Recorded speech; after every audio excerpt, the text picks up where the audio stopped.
В турецком городе Стамбуле невозможно никуда пойти и не встретить бездомного кота. Их можно найти повсюду в городе.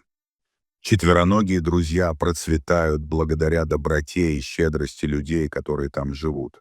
Они обеспечивают животных едой и водой, а иногда и дают им приют. В 2019 году газета «Нью Йорк Таймс» подсчитала, что только в Стамбуле свободно бродят более 100 тысяч кошек.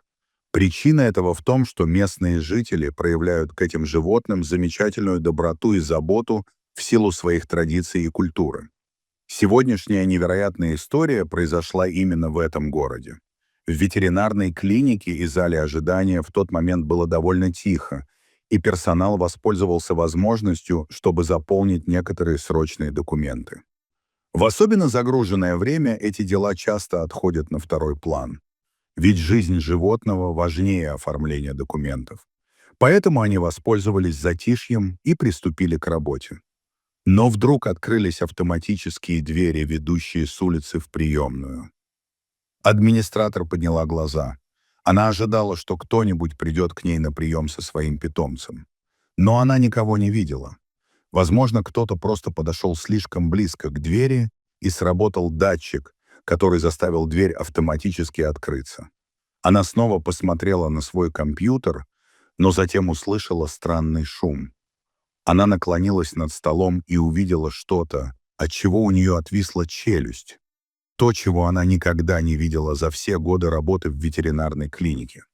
По полу бегала маленькая кошка, неся во рту котенка. Маленький котенок выглядел очень молодым и слабым и неподвижно болтался вокруг. Котенок оглядел комнату блестящими глазами. Видимо, он не понимал, почему он здесь. Но его мать явно была на задании. Она целенаправленно подошла к стойке регистрации. Это было поистине необычное и странное зрелище. Администратор была очень удивлена, что кошка просто так вошла. Хотя в этом районе было много кошек, ни одно из этих животных никогда добровольно не вступало в дверь. Кошка-мать целенаправленно подошла к женщине и осторожно поставила котенка перед секретарем. Женщина позвала одного из ветеринаров, и вокруг вновь прибывших собралась небольшая группа. Почему они были здесь? Они чего-то хотели или просто пришли сюда из любопытства? Сотрудники должны были разобраться в сути дела. «Я никогда не видел, чтобы кошка и котенок входили так охотно», сказал один из дежуривших в тот день ветеринаров. Когда осмотрели кошку-мать, она оказалась в порядке и здорова, рассказал ветеринар. Поэтому они быстро перешли к котенку. Пока они осматривали его, мать не выпускала котенка из виду. Она внимательно следила за ветеринарами, пока они переносили котенка туда и обратно в разные места, чтобы они могли его тщательно осмотреть. Навязчивая мать явно не хотела, чтобы у нее отобрали ребенка. Но она настолько доверяла людям в отделении неотложной помощи, что позволила им помочь ей. К счастью, выяснилось, что котенок был очень маленьким и худым. Но в остальном все было в основном хорошо. Он просто страдал от недоедания. Что-то, что можно было бы легко исправить. Судя по всему, котенок был самым слабым в помете, и его всегда отталкивали, когда кто-нибудь из местных давал ему еду или воду.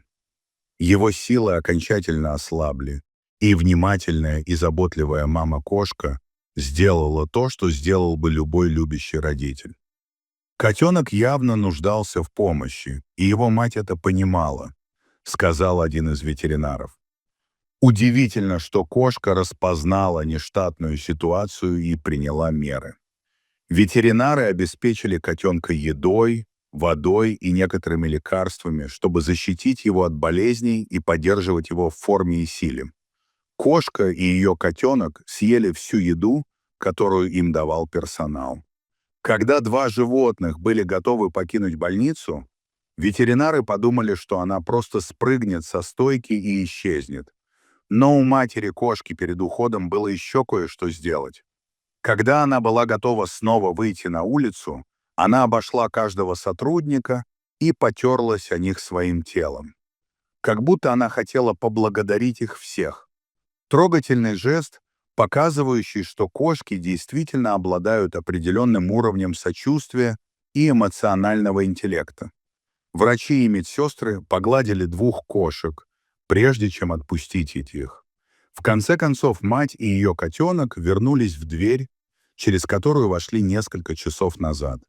Дорогие зрители, если вам понравилось это видео, то ставьте лайк и подписывайтесь на наш канал. До свидания.